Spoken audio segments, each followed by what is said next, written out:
ქართული ოცნება პანიკაშია მმართველი პარტიის ლიდერებს წონასწორობა ლონდონში განვითარებულმა პოლიტიკურმა პროცესებმა დააკარგვინა.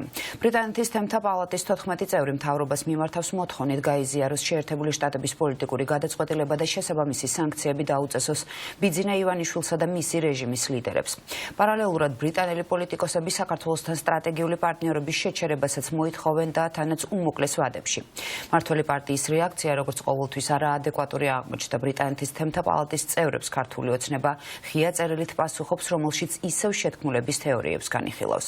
თათია წოწონავასთან განვაგრძობთ თემაზე ახლა საუბარს. თათია, რა პოზიცია აქვს მმართველ პარტიის ლიდერებს ლონდონის მოსალოდნელ გადაწყვეტილებაზე? ქართული ოცნების დღევანდელ წერილს რომ დავეყრდნოთ, თუ ბრიტანეთი დაასანქცირებს ბიძინა ივანიშვილს, ამ შემთხვევაში დიდი ბრიტანეთის ავტორიტეტი საბოლოოდ ჩაბარდება წარსულს. აი ასეთი საგანგებო წერილი გამოაქვეყნა დღეს ქართული ოცნების პოლიტიკურმა საბჭომ, ანუ მათ ლოგიკას რომ დავეყრდნოთ, ახლა ქართული ოცნებისთვის დიდი ბრიტანეთის გაერთიანებული სამეფოს ავტორიტეტი გადის ოლიგარქის დასანქცირება არ დასანქცირებაზე და დღევანდელი წერილი ალბათ ყველაზე კარგად ცხადყოფს იმას, თუ რამდენად რეალისტური არის დიდი ბრიტანეთის მხრიდან ბიძინა ივანიშვილის თვის პერსონალური სანქციების დაწესება და სწორედ ამან შეაშინა დღეს როგორც ჩანს ქართული ოცნება და ეს საგანგებო წერილი გამოაქვეყნეს მათ, სადაც ასევე დაწერეს ერთი საინტერესო ფრაზა ბიძინა ივანიშვილის დასანქცირებით წარმოჩინდება, რომ დიდი ბრიტანეთი Deep State-მა, იგივე გლობალურმა ომის პარტიამ მორიგ სათამაშოდ აქცია, როგორც უკრაინა, ლიეტუვა, ესტონეთი და ევროპარლამენტი. ტრადიციული შეთქმულების თეორიები ქართული ოცნების მხრიდან კარგად ნაცადი. უკვე ჩვენ ამ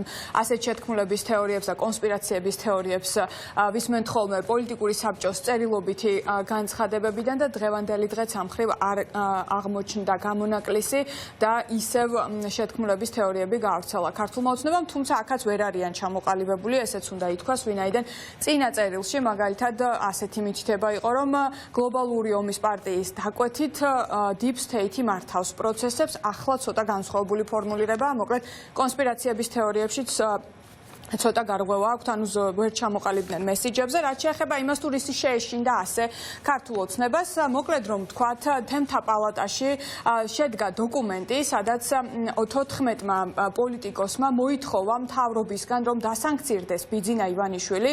ეს წერილი თავდაპირველად გამოაქვეყნა ჯეიმს მაკლირიმ, თუმცა ახლა თქვენ ხედავთ უკვე ბრიტანეთის პარლამენტის ვებგვერდზეც არის გამოქვეყნებული ეს დოკუმენტი და 14 პოლიტიკოსი თემთა პალატის 14 წევრი ითხოვს ბიძინა ივანიშვილის სანქცირებას. ამ მოთხოვნაში საუბარია იმაზე, რომ დიდმა ბრიტანეთმა უნდა გაიზიაროს ამერიკის შეერთებული შტატების სანქციები, რაც აქვს უკვე ფინანსური სანქციები ბიძინა ივანიშვილს დაწესებული და ასევე შეწყვიტოს საქართველოსთან სტრატეგიული პარტნიორობა. შეგვიძლია ახლა მოვისმინოთ რა წერია ამ განცხადებაში. პალატა გამოხატავს ღრმა შეშფოთებას საქართველოს ევროკავშირში გაწევრიანების პროცესის შეჩერებისა და მშვიდობიანი მომიტინგეების წინააღმდეგ ძალის გადამეტებული გამოყენების გამო. გმობს ბიძინა ივანიშვილის როლს დემოკრატიის შელახვისა და საქართველოში რუსეთის გავლენის ხელშეწყობაში. აღნიშნავს, რომ შეერთებულმა შტატებმა დააწესა სანქციები ივანიშვილზე და მოუწოდებს გაერთიანებული სამეფოს მთავრობას იგივე გააკეთოს დემოკრატიული უკანდახევის წინააღმდეგ მტკიცე პოზიციის დემონსტრირებისთვის. მოუწოდებს გაერთიანებული სამეფოს საქართველოსთან სტრატეგიული პარტნიორობის გადახედვის და უფრო მჭიდრო კოორდინაციისკენ ევროკავშირის პარტნიორებთან რუსეთის ჩარევის დასაპირისპირებლად და კიდევ ერთხელ ადასტურებს ქართველი ხალხის დემოკრატიული მისწრაფებების მხარდაჭერას.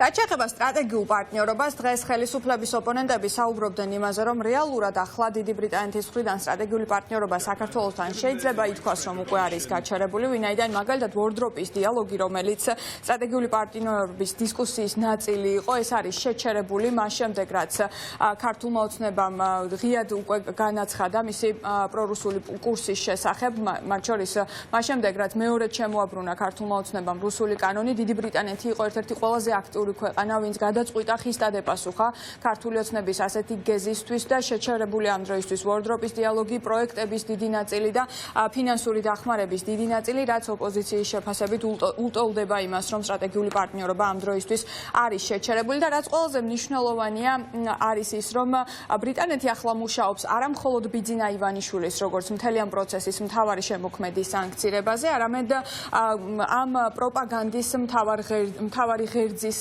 კორუფციული საქმიანობის გამოძიებაზე, საუბარია ტელეკომპანია იმედზე. ამ საკითხზე იმსჯელეს ჯერ კიდევ რამდენიმე კვირის წინ დეკემბრის თვეში თემთა პალატაში და რამდენიმე პოლიტიკოსმა თემთა პალატის წევრმა წამოაყენა ეს ინიციატივა, რომ ირაკლი რუხაძის სავარაუდო კორუფციული საქმიანობა უნდა შეისწავლონ და ესეთი ინიციატივა იყო წამოყენებული, რომ კომიტეტებზე იყოს განხილული ეს როგორც ტელეკომპანია იმედის მფლობელის და ეს იმედის წამოაყენეს იდეა, რომ განიხილონ გამოძიების დაწყების შესაძლებლობა ტელეკომპანია იმედის წინააღმდეგ, რომლის მფლობელი კომპანიაც ბრიტანეთში არის დაფუძნებული და გამოძიება არის ძალიან მნიშვნელოვანი ნაწილი და ეს იყო მათ შორის ნათქვამი ამ სხდომაზეც, რომ ეს არის ძალიან საინტერესო ინიციატივა და იქნება განხილული ვაჭრობის კომიტეტზე. სესიები ბრიტანეთში იწყება თებერვლის თვეში, შესაბამისად უნდა ველოდოთ, რომ თებერვალში ეს საკითხი იქნება განხილული. Sanktsiebთან დაკავშირებით პროცესი რო გრძელდება, მე მგონი ისედაც ჩანს, იმიტომ რომ მე არ მახსოვს აქამდე არც ამდენი სანქციები და არც ამდენი საუბარი სანქციებზე სხვა ქვეყნებში. ეს პროცესი მიდის, უბრალოდ ამ პროცესში ჭირდება დრო. ბრიტანეთის მხრიდან დასანქცირება ივანიშვილის ჩემი ძალიან რეალისტურია, იმიტომ როგორც წესი ბრიტანეთი მიყვება ხოლმე ამერიკის სანქციებს, ამიტომ ხო, მგონია რომ მაგის შანსები საკმაოდ მაღალია. მან არ არსებობს კითხვა თუ ის არის ხა როდის შეიძლება ეს მოხდეს და რა ტიპის სანქციები იქნება, მაგაზე პასუხი არ არსებობს, იმიტომ თითოეული ქვეყანა თვითონ იყოს მაგაზე გადაწყვეტილებას, როდის დაადებს, რა ტიპის სანქციას დაადებს და ვის დაადებს, ხო.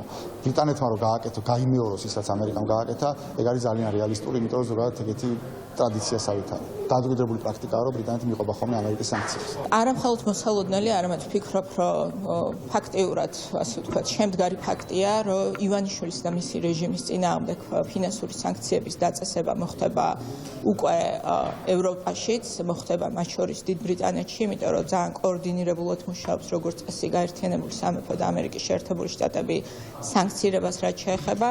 თქვენ ნახეთ მათ შორის მოწოდებები ევროპარლამენტში, რომ ევროპარლამენტმა უნდა მიიღოს არაღიარების აქტი ამ ხელისუფლების, როგორც ეს ხდება დღეს ამერიკის კონგრესში.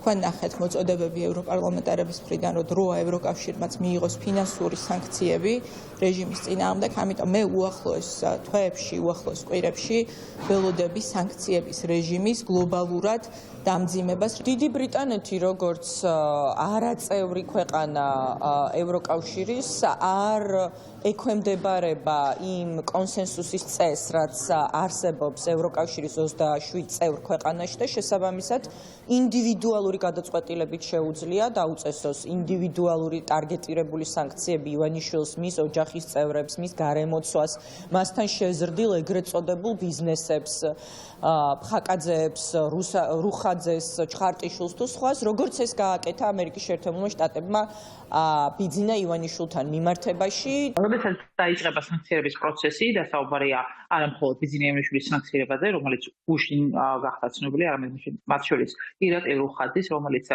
ივანიშვილის პროპაგანდის მანქანის ერთ-ერთი მთავარი ფიგურანტია, აი ამ ორი მიმართულების უკვე დაწყებულია ბრიტანეთის პარლამენტში განხილვები და ეს პროცესი კიდევ უფრო მტკივნეული იქნება ივანიშვილისთვის, იმიტომ რომ დიდი ბრიტანეთი ეს სანქციები საკმაოდ მძიმედ დააწება რეჟიმს და მთავარი ხაზი მათ შორის არ მხოლოდ ივანიშვილის სანქცირება, არამედ ივანიშვილის პროპაგანდის მანქანის თვის და მათ შორის ირაკლი რუხაძისთვის სანქცირების საკითხი, იმიტომ რომ სწორედ ეს პროპაგანდა, რომელიც საქართველოს გაცხადებულ საგარეო კურსს უპირისპირდება.